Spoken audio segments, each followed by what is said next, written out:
প্রাণ প্রিয় নোয়াখালীবাসী, আমি আপনাদেরকে প্রথমে একটি প্রশ্ন করতে চাই।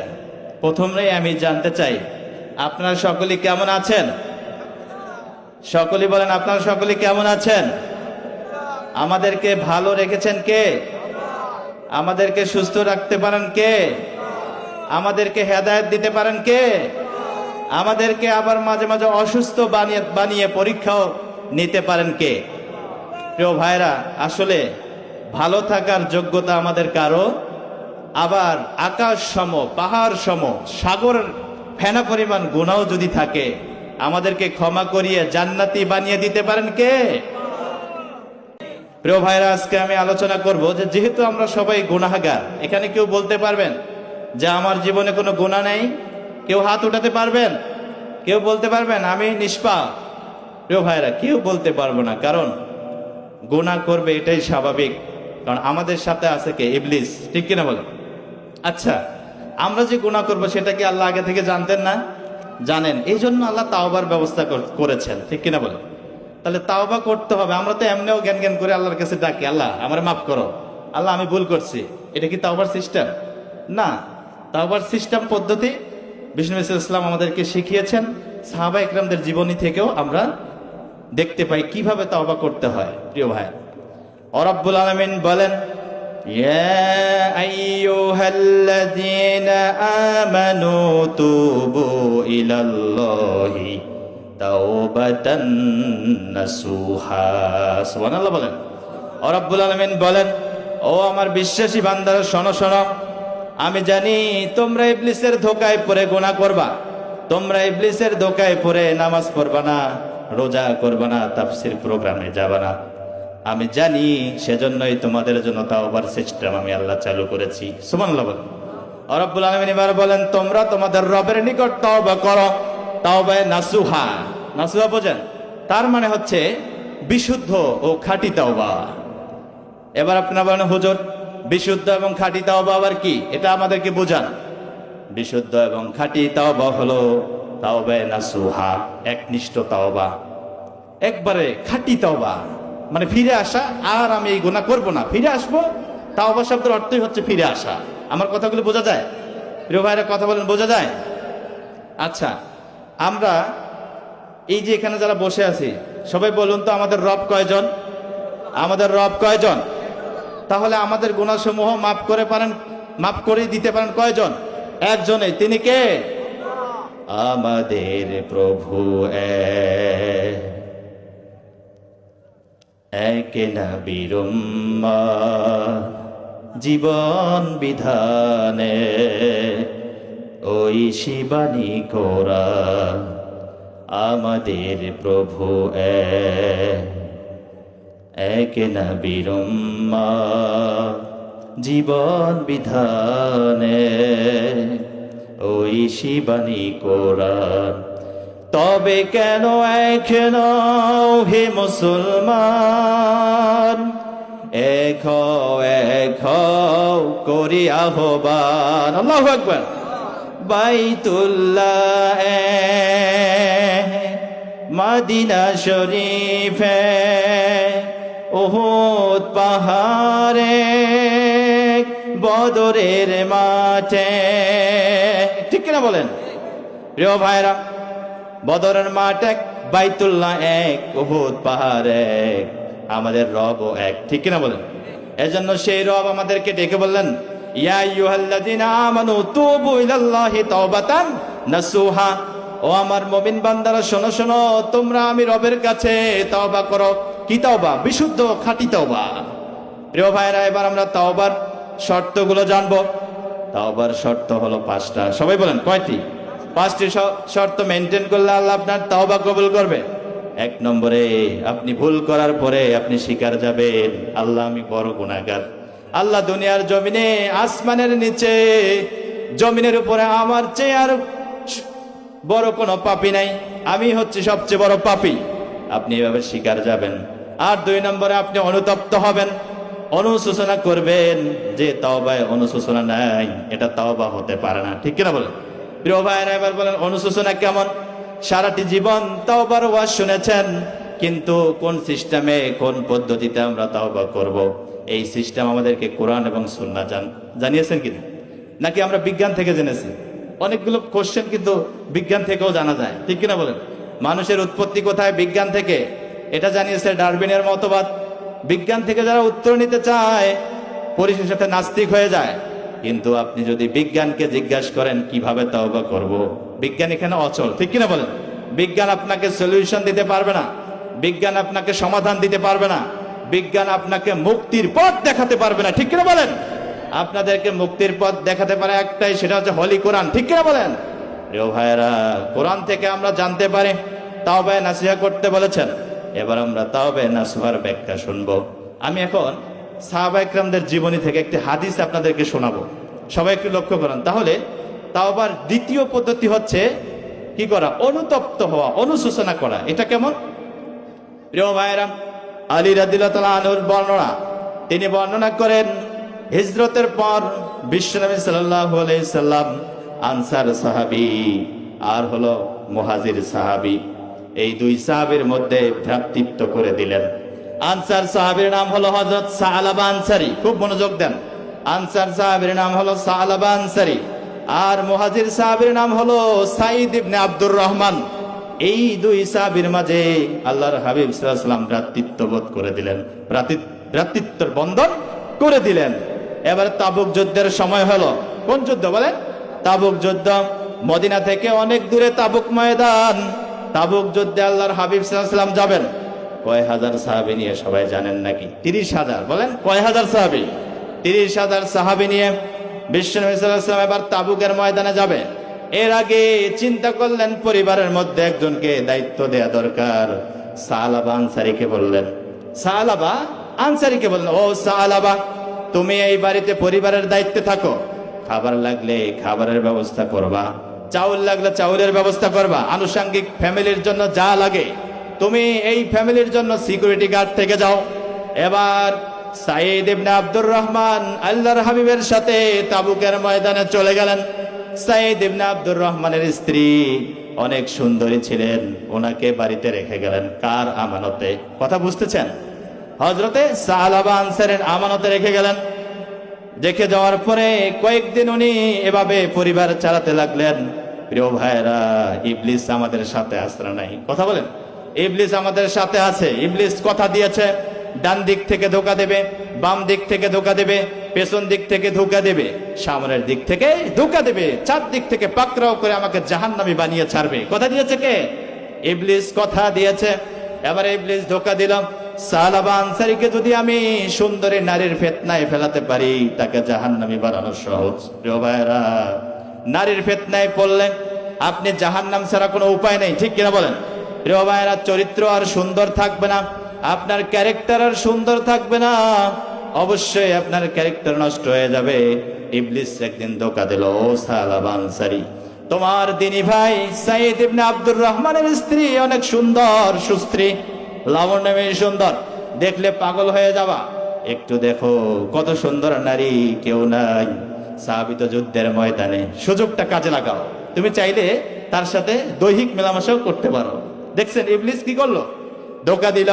খুব মনোযোগ দিয়ে শোনেন প্রিয় ভাইরা, ইবলিসের ধোকায় পড়ে সালাবা আনসারী সাঈদ ইবনে আব্দুর রহমানের স্ত্রীর হাতটা চেপে ধরলেন। কি ধরছেন? হাতটা ধরে ফেললেন। মানে ইবলিসের ধোকায় দুর্বল হয়ে গেলেন, উনি আর নফসটাকে নিয়ন্ত্রণ করতে পারলেন না। নফসের নিয়ন্ত্রণ হারিয়ে উনি সুন্দরী মহিলার হাতটা চেপে ধরলেন। হযরতে সাঈদ ইবনে আব্দুর রহমানের স্ত্রী ডাক দিয়ে বলেন, ও সালাবা আনসারী, তুমি তো আমার হাত ধরে ফেলেছো। আমার স্বামী যুদ্ধের ময়দানে গেছে, আমাকে তোমার আমানত রেখে গেছে, তুমি তো আমানত রক্ষা করতে পারছো না। এই কথা বলে আর বলে, ইত্তাকিল্লাহ, ও সালাবা আনসারী, তুমি আমার আল্লাহকে ভয় করো। কাকে ভয় করার কথা বলছে?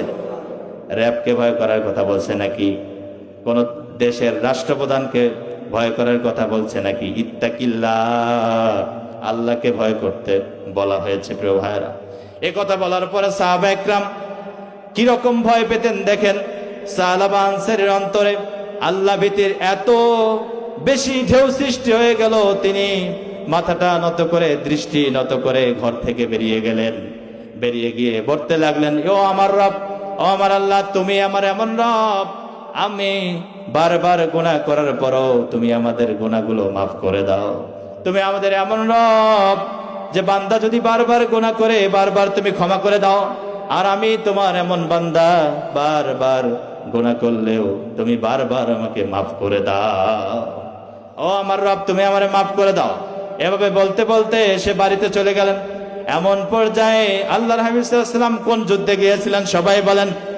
তাবুক যুদ্ধ থেকে মহান বিজয় নিয়ে বীরের ভেসে যখন আসলেন, সাঈদ ইবনে আব্দুর রহমান বাড়িতে এসে আগে ওনার স্ত্রীকে জিজ্ঞাসা করলেন, ও আমার প্রাণের স্ত্রী, আমার দিনী ভাই সালাবা আনসারী কোথায়? ওনার স্ত্রী বললেন, ও আমার প্রাণের স্বামী, একটু কান লাগিয়ে শোনেন, আপনার দিনী ভাই সালাবা আনসারী শয়তানের ওয়াসওয়াসায় পড়ে একটি গুনাহ করে ফেলেছিল, আর এই গুনার অনুশোচনার আগুনে নিজেকে জ্বলতে জ্বলতে জ্বালাতে জ্বালাতে এক পর্যায়ে পরিবার ত্যাগ করে আল্লাহর কাছে ক্ষমার উদ্দেশ্যে বেরিয়ে গেছে। সুবহানাল্লাহ বলেন। প্রিয় ভাইরা, এবার তিনি বললেন, তুমি মনে হয় কোনো কিছু বলেছ, আমার দিনী ভাই কেন এই বাড়ি থেকে বেরিয়ে গেল তোমাকে এর জবাবদিহি করতে হবে। এমন পর্যায়ে ওই সালাবা আনসারী কাঁদতে কাঁদতে, রোনাজারি করতে করতে, গুনার জন্য কান্নাকাটি করতে করতে উনি বাড়িতে চলে গেলেন। হাদিস শরীফে আসছে, ওনার একটা মেয়ে ছিল। ওনার মেয়েকে গিয়ে বলে, ও আমার মেয়ে, ও আমার কন্যা, আমি একটা গুনাহ করে ফেলেছি, তুমি আমার হাতে শিকল পরায় দাও। আল্লাহু আকবার। ও আমার মেয়ে, আমার পায়ে আসামির মতো আমার পায়ে ডান্ডা বেরি পরায় দাও। ওই মেয়েটি ওনার হাতে শিকল পরায় দিলেন, পায়ে ডান্ডা বেরি পরায় দিলেন। এক পর্যায়ে উনি এবার গেলেন সাইয়েদনা আবু বকর রাদিয়াল্লাহু তাআলা আনহুর কাছে। প্রিয় ভাইরা, একটি ছোট্ট গুনার কারণে সাহাবায়ে কেরামদের কেমন অনুশোচনা হয়েছিল, একটু সবাই কান লাগিয়ে শোনেন। আজকে আমরা অনেক বড় গুনাহ করি, কিন্তু আমাদের অনুশোচনা হয় না, কারণ আমাদের অন্তরে, আমাদের ইমানে ক্যান্সার হয়েছে। ঠিক কিনা বলেন? আমাদের কলব নষ্ট হয়ে গিয়েছে, দাগ পড়তে পড়তে ঘুটঘুটে অন্ধকার কালো রঙের হয়ে গিয়েছে, যার কারণে গুনাহ করলেও আমাদের আর গুনাহটারে গুনাহ মনেই হয় না। ঠিক কিনা বলেন? প্রিয় ভাইরা, এবার ওই সাহাবী আবু বকর রাদিয়াল্লাহু তাআলা আনহুর কাছে চলে গেলেন, গিয়ে বলেন, ও আমার ভাই আবু বকর, আমি অনেক বড়, আমি একটা পাপ করে ফেলেছি, তার প্রায়শ্চিত্ত করার জন্য অনুশোচনার আগুনে জ্বলতে জ্বলতে রবের কাছে আমি কিভাবে ক্ষমা পাবো? ও আমার ভাই আবু বকর, আমারে জানিয়ে দাও। সাইয়েদনা আবু বকর রাদিয়াল্লাহু তাআলা আনহু বললেন, তোমার এই পাপের ক্ষমা হতে পারে না, তুমি এখান থেকে বেরিয়ে যাও। এবার ওই সালাবা আনসারী চোখের পানি আর কমে না, দু চোখের পানি টপ টপ করে পড়তে আরম্ভ করেছে। প্রিয় ভাইরা, এই পানি, চোখে পানি নিয়ে অনুশোচনার আগুনে জ্বলতে জ্বলতে সাইয়েদনা ওমর রাদিয়াল্লাহু তাআলা আনহুর কাছে গেলেন। এবার ওমর রাদিয়াল্লাহু তাআলা আনহু উনিও ফিরিয়ে দিলেন। এবার সর্বোপরি গেলেন কার কাছে? সবাই বলেন, প্রিয় হাবিব সাল্লাল্লাহু আলাইহি ওয়াসাল্লামের কাছে গেলেন। কি কারণে জানেন? এই গুনার ক্ষমা আছে কিনা এটা জানার জন্য। প্রিয় ভাইয়েরা, এবার আল্লাহর হাবিব সাল্লাল্লাহু আলাইহি ওয়াসাল্লামের সামনে গিয়ে হাতে শিকল, পায়ে ডান্ডা বেরি সামনে দাঁড়িয়ে গেছে। আল্লাহর হাবিব সাল্লাল্লাহু আলাইহি ওয়াসাল্লাম বলেন, ও আমার সাহাবী সালাবা আনসারী, তোমার এই অবস্থা দেখে আমার জাহান্নামীদের কথা মনে পড়েছে। প্রিয় ভাইয়েরা, জাহান্নামে যারা আসামি হবে তাদেরকে আল্লাহ ভাবে দাঁড় করাবে। ঠিক না বলেন? তখন আল্লাহর হাবিব সাল্লাল্লাহু আলাইহি ওয়াসাল্লাম বললেন, তোমার কি হয়েছে আমাকে বলো। তখন উনি বললেন, ইয়া রাসূলুল্লাহ, আমার হাবিব, আমি এরকম একটা গুনাহ করে ফেলেছি। আপনারা তাবুক যুদ্ধে ছিলেন, আমি সাঈদ ইবনে আব্দুর রহমানের স্ত্রীর হাতটা একটু চেপে ধরেছিলাম, এর বেশি কিছু করেন নাই, শুধু হাতটা ধরেছে। দেখেন কি অনুশোচনা। অনুশোচনা কাকে বলে এটার ব্যাখ্যা আমি হাদিসটা বলতেছি। প্রিয় ভাই, এবার বলেন আল্লাহর হাবিব সাল্লাল্লাহু আলাইহি ওয়াসাল্লাম চেহারা মোবারক ফিরিয়ে নিলেন। ফিরিয়ে নিলেন মানে কি? এটা আল্লাহ রাসূল সাল্লাল্লাহু আলাইহি ওয়াসাল্লামও মন খারাপ করলেন। এবারে সালাবা আনসারীর আর চোখের পানি থামে না। এবার উনি কি করলেন? ডাইরেক্ট চলে গেলেন পাহাড়ে, আর বাড়িতে গেলেন না। সবাই বলেন কোথায়? পাহাড়ের চূড়ায় গেলেন। কেন? গুনাহ মাফ করে নেওয়ার জন্য। প্রিয় ভাইয়েরা, পাহাড়ের চূড়ায় গেলেন। যাওয়ার পরে এক পর্যায়ে আমাদের রব সালাবা আনসারীর এই কার্যক্রমগুলো দেখে কি দেখেন না? সবাই বলেন, আমাদের রব দেখে সহ্য করতে পারলেন না। প্রিয় ভাইয়েরা, আমাদের রব্বুল আলামিন তিনি পাঠালেন জিবরাইল আলাইহিস সালামকে। ও জিবরাইল, যাও আমার হাবিবকে জানিয়ে দাও আমি সালাবাকে মাফ করে দিয়েছি। সুবহানাল্লাহ। প্রিয় ভাইয়েরা, রব জানিয়ে দিলেন, ও আমার হাবিব, বান্দা কি তোমার না আমার? সুবহানাল্লাহ বলেন। তোমার, আমার বান্দাকে আমি মাফ করে দেব। সাহাবার তাওবায় আমি এত খুশি হয়েছি, আপনি সাহাবাকে জানিয়ে দেন সে যেন আর কান্নাকাটি রোনাজারি না করে। সুবহানাল্লাহ বলেন। প্রিয় ভাইয়েরা, বিষ্ণু নবী সাল্লাল্লাহু আলাইহি ওয়াসাল্লাম এবার ঘোষণা দিলেন এরকম, আপনারা যেমন বসা, এখানে সাহাবা একরামরা বসা ছিলেন, এই সময় ঘোষণা দিলেন, আমার সাহাবা আনসারীকে কে আনতে যাবা? দাঁড়িয়ে যাও। কেউ দাঁড়ায় না, দুইজন ব্যক্তি দাঁড়ালেন, হযরত আবু বকর, হযরত ওমর, দুইজন ব্যক্তি দাঁড়ালেন। আল্লাহর হাবিব সাল্লাল্লাহু আলাইহি ওয়াসাল্লাম বললেন, তোমরা বসো। এবার দাঁড়ালেন সালমান এবং আলী রাদিয়াল্লাহু তাআলা আনহু। বিষ্ণু নবী সাল্লাল্লাহু আলাইহি ওয়াসাল্লাম বলেন, ও সালমান, আলী, তোমরা যাও সাহাবাকে নিয়ে আসো। সুবহানাল্লাহ বলেন। এবারে আলী আর সালমান গিয়ে দেখে পাহাড়ের চূড়ায় ওই সাহাবী আর নাই। দেখেন এক রাখাল, রাখালকে বললেন, ও রাখাল, তোমরা কি কোনো সাহাবীকে দেখেছো নাকি? তুমি কি কোনো সাহাবীকে এখানে দেখেছো নাকি? তখন বললেন, ব্যক্তিটার সুরত কিরকম, পোশাক কিরকম, কেমন দেখতে? তখন বললেন উনি, আমি একজন ব্যক্তিকে দেখতে পাই, ওই ব্যক্তিটা প্রতিদিন এই পাহাড়ের উপরে পাহাড়ের চূড়ায় গাছের নিচে বসে মাগরিবের নামাজের পর আল্লাহর কাছে দুখানা হাত তুলে বলতে থাকে, ও আমার রব, তুমি তো আমার এমন রব, তুমি শুধু বান্দার গুনাহ মাফ করতে থাকো। সুবহানাল্লাহ। ও আমার রব, আমি তো তোমার এমন বান্দা, বারবার শুধু গুনাহ করতে থাকি, আর তোমার কাজ মাফ করতে থাকা। সুবহানাল্লাহ বলেন। প্রিয় ভাইয়েরা, এই রাখাল বললেন, একটু পরেই দেখতে পাবেন সূর্য অস্তমিত হলে ওই ব্যক্তিটা আসবে, আর মাগরিবের পর থেকে অনুশোচনার আগুনে জ্বলতে জ্বলতে আল্লাহর কাছে ক্ষমা চাইতে থাকে। সুবহানাল্লাহ। একটু পরে দেখতে পেলেন আসলেই সাহাবা আনসারী। সূর্য অস্তমিত হলো, সাহাবা আনসারী এসে হাজির হয়ে গেল, আর সে এই কথাই দেখে বলতে থাকছে, আল্লাহ তুমি এমন রব, আমার গুনাহ শুধু মাফ করো। এটা বলার সাথে সাথে সালমান আর আলী বলল, ও সাহাবা, মাথাটা উঠাও। ও সাহাবা, তোমাকে গুনার জন্য আর অনুশোচনা করতে হবে না, অনুতপ্ত করতে হবে না। আমাদের রব আপনার ব্যাপারে সুসংবাদ দিয়েছেন, আমাদের রব আপনাকে ক্ষমা করে দিয়েছেন। সুবহানাল্লাহ বলেন। প্রিয় ভাইরা, এরপরে হযরত সালমান তার এক হাত ধরলেন, হযরতে আলী আরেক হাত ধরলেন, ধরে আস্তে আস্তে মসজিদের দিকে চলে আসলেন, মদিনা মুনাওয়ারায়। এখানে এসে দেখে মাগরিবের আজান হয়েছে। কিসের আজান? মাগরিবের আজান হয়েছে। সাইয়েদনা বেলাল রাদিয়াল্লাহু তাআলা আনহু ইকামত দিয়েছে, আল্লাহর হাবিব নামাজে দাঁড়িয়েছেন। সুবহানাল্লাহ বলেন। প্রিয় ভাইরা, এবার সালমান এবং আলী সাহাবা আনসারীকে নিয়ে আসলেন, পিছনের কাতারে দাঁড়ালেন। একদিকে দাঁড়ালেন হযরতে আলী, আরেক দিকে দাঁড়ালেন সালমান, আর তার পাশে দাঁড়ালেন সাহাবা আনসারী। সুবহানাল্লাহ বলেন না। প্রিয় ভাইরা, আবার আল্লাহর হাবিব সাল্লাল্লাহু আলাইহি ওয়াসাল্লাম প্রথম রাকাতে পড়েছিলেন, আল্লাহাকুমুত তাকাসুর। এই আয়াত শুনে সাহাবী একটা চিৎকার দিলেন, বিকট একটা বড় একটা আওয়াজ করলেন। আর আল্লাহর হাবিব সাল্লাল্লাহু আলাইহি ওয়াসাল্লাম যখন বললেন হাত্তা সুরতুমুল মাকাবির, এই আয়াত শোনার পরে আরেকটা চিৎকার দিয়ে জমিনে বেহুশ হয়ে পড়ে গেলেন। সুবহানাল্লাহ। প্রিয় ভাইরা, বেহুশ হয়ে পড়ার পর আল্লাহর হাবিব সাল্লাল্লাহু আলাইহি ওয়াসাল্লাম সালাম ফিরালেন, নামাজ শেষ করলেন।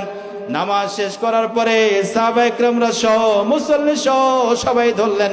ধরার পরে বিষ্ণু নবী সাল্লাল্লাহু আলাইহি ওয়াসাল্লাম বললেন, আমার সাহাবীর মাথায় পানি ছিটা দাও, তার মুখমণ্ডলে পানি ছিটা দাও। এবারে সালমান হাত ধরে এভাবে নারীটা ধরে দেখলেন তার পালস ঠিক নাই। তখন সালমান রাদিয়াল্লাহু তাআলা আনহু বললেন, ও নবী গো, আপনার সাহাবী তা গুনার কারণে অনুশোচনার আগুনে জ্বলতে জ্বলতে আল্লাহর ডাকে সাড়া দিয়ে পৃথিবী থেকে চলে গিয়েছে। সুবহানাল্লাহ। প্রিয় ভাইরা, এটাই হচ্ছে ইট ইজ কল্ড তাওবা নাসুহা। এটাকে কি বলে? তাওবা নাসুহা, একনিষ্ঠ তাওবা, বিশুদ্ধ তাওবা। প্রিয় ভাইরা, এবার আল্লাহর হাবিব সাল্লাল্লাহু আলাইহি ওয়াসাল্লাম বললেন, ও আমার সাহাবীরা, তোমরা সবাই জান্নাতুল বাকিতে কবর খনন করো, তার কাফনের ব্যবস্থা করো, দাফনের আয়োজন করো, আমি রাসূল নিজেই তার জানাজা পড়ব। সুবহানাল্লাহ। প্রিয় ভাইরা, দেখেন এবার ওনার তওবায় আল্লাহ তাআলা এমন খুশি হয়ে গিয়েছেন, কত বেশি খুশি হয়ে গিয়েছে। প্রিয় ভাইরা, আপনাদের কারো যদি একটা গরু হারিয়ে যায়, এই গরুটা যদি আপনি, একটি ছাগল যদি হারিয়ে যায়, 10 দিন পরে যদি ফিরে পান, আপনার কেমনটা লাগবে? আমার রব বান্দা যখন নাফরমানি করতে করতে, গুনাহ করতে করতে রব থেকে যোজন যোজন দূরে চলে যায়, তখন আমার রবের দিকে ওই বান্দা যখন তওবা করে ফিরে আসে, আমার রব তার থেকে হাজার হাজার গুণ বেশি খুশি হয়ে যায়। সুবহানাল্লাহ বলেন। প্রিয় ভাইয়েরা, এবার ঘটনা শোনেন। তাকে দাফনের ব্যবস্থা করা হবে, জানাজার আয়োজন করা হলো। হযরতে আলী বললেন, আমি যখন কবরস্থানের কাছাকাছি গেলাম, আমি দেখতে পেলাম আল্লাহর হাবিব সাল্লাল্লাহু আলাইহি ওয়াসাল্লাম তার ওনার পায়ের দিকে লক্ষ্য করলাম। আল্লাহর হাবিব সাল্লাল্লাহু আলাইহি ওয়াসাল্লাম পায়ের দুই বৃদ্ধাঙ্গুলের উপর ভর করে হাঁটতেছে। বৃদ্ধাঙ্গুলের উপর ভর করে তিনি হাঁটতেছেন। তখন দাফন কাফনের পরে আল্লাহর হাবিব সাল্লাল্লাহু আলাইহি ওয়াসাল্লামকে জিজ্ঞাসা করলাম, নবী গো, আপনি কেন এরকম করে হাঁটছিলেন? পুরা পাটা জমিনে কেন ফেলছেন না? আল্লাহর হাবিব সাল্লাল্লাহু আলাইহি ওয়াসাল্লাম বলেন, ও আমার সাহাবীরা ও মুসল্লিরা, আপনারা সবাই শোনেন, তোমরা সবাই শোনো। আমার সাহাবী সালাবা আনসারীর তওবায় আমার রব এমন খুশি হয়েছে, তার মর্যাদা এত বেশি বাড়িয়ে গিয়েছে, বেড়ে গিয়েছে, যার কারণে আমার রব আসমানের সব দরজাগুলো খুলে দিয়েছে। সুবহানাল্লাহ বলেন। আসমান থেকে এত বেশি রহমতের ফেরেশতা জমিনে নেমে এসেছে। এই ফেরেশতার আধিক্যের কারণে আমি নবী পুরা পাটা জমিনে রাখার সুযোগ পাই নাই। সুবহানাল্লাহ। প্রিয় ভাইয়েরা, তাওবা নাসুহার ব্যাখ্যা শুনেছেন নাকি? এই ছোট্ট একটি গুনার কারণে যদি এত অনুশোচনা অনুতপ্ত হয়, আপনার আমার জীবনে কত গুনাহ আছে। আমরা এখানে সুদখোর আছি, আমরা এখানে ঘুষখোর আছি, আছে না নাই? প্রিয় ভাইয়েরা, আমরা এখানে জেনাখোর আছি, অন্যের সম্পদ লুণ্ঠন করে খায় এরকম আছে, এতিমের সম্পদ ভক্ষণ করে এরকম লোক এখানে আছে না নাই? আবার আছে ফেসবুক ইউটিউব নিয়ে অশ্লীলতার সাগরে হাবুডুবু খায় এরকম যুবক ভাই আছে না নাই? প্রিয় ভাইয়েরা, এই ছোট্ট গুনার জন্য সাহাবা একরাম কেমন পাগল পাড়া হয়েছিলেন। আল্লাহর কাছে ধর্ণা দিয়ে তাওবার সুসংবাদ, তওবা কবুলের সুসংবাদ পাওয়ার আগ পর্যন্ত আমাদের রবের কাছে ধর্ণা দিয়ে কান্নাকাটি করেছিলেন।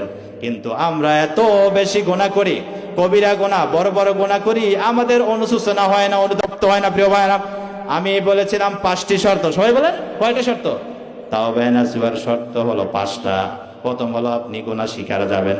2 নম্বর, অনুশোচনা করবেন। কেমন অনুশোচনা? হাদিস থেকে বললাম, এই ঘটনা থেকে বুঝিয়ে দিলাম, বুঝেছেন?